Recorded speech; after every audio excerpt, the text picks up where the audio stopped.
کل قانون کا معاملہ چلتا ہے اس عزیز ملک پاکستان میں اسلام کا رفاظ نہیں ہوگا تو پھر کیا ہوگا؟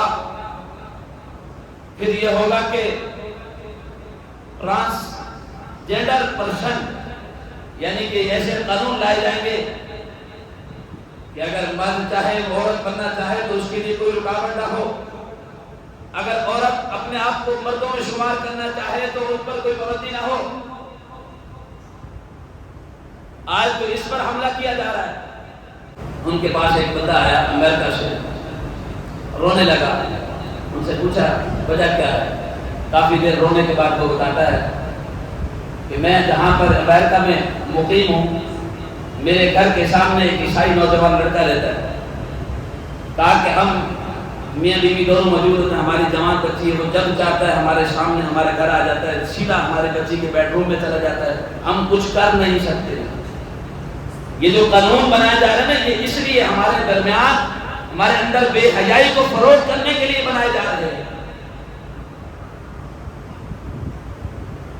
تاکہ مرد و عورت میں فرق کو ختم کیا جائے۔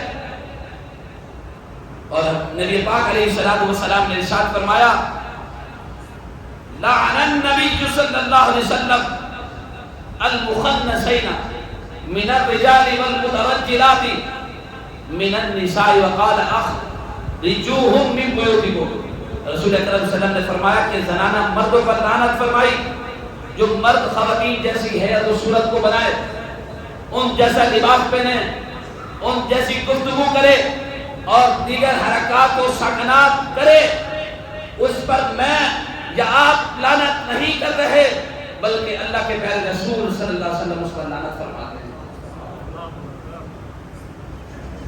تو اس لیے یہاں تک نے فرمایا، بلکہ فرمایا جو مرد عورتوں پر یعنی کہ مرد جو ہے وہ عورتوں کی طرح مشابہت اختیار کرے، اس پر بھی حضور صلی اللہ علیہ وسلم نے لعنت فرمائی ہے، اور فرمایا کہ ایسے لوگوں کو اپنے گھروں سے نکال دو۔ وقال اخرجوهم من بیوتکم، اور فرمایا کہ شیطان کو مردود کر کے جنت سے نکالا گیا۔ اس نے تکبر کرتے ہوئے کچھ دعوے کیے تھے، جن میں سے ایک یہ بھی تھا کہ وَلَآمُرَنَّهُمْ فَلَا يُغَيِّرُنَّ خَلْقَ اللَّهِ، کہ میں ضرور لوگوں کو کہوں کہ وہ ضرور اللہ کی پیدا کی ہوئی چیزوں کو بدل دیں۔ اللہ نے جس کی جس انداز میں تخلیق کر دی ہے، لوگ کہتے ہیں کہ تیری صورت ایسی ہے، تو میں نے ایک جگہ کسی کے منہ سے نکلتے ہوئے سنا، میں نے کہا تو اس کو برا نہیں کہہ رہا بلکہ تو کس کو کہہ رہا ہے؟ سورہ آل عمران تو پڑھتا کہ قرآن کا رب فرماتا ہے هو الذی یصورکم فی الارحام کیف یشاء، کون ہے کہ جو تمہاری ماؤں کے رحم میں تمہاری تصویر کو پیدا کرتا ہے۔ ہم تو بڑا آسانی سے مذاق میں کسی کو کہتے ہیں تو بڑا حرامی ہے۔ پتہ ہے یہ کیا ہوتا ہے؟ جب کسی کو یہ گالی دیتے ہیں تو اس کی ماں پر ہم یہ الزام لگاتے ہیں، بہتان باندھتے ہیں، اور اگر ہم نے یہ بہتان میں وہ صادق نہ ہوئی، اگر یہ بہتان اس پر سچ ثابت نہ ہو تو پھر کیا ہوگا؟ حکم لوٹے گا تجھ پر۔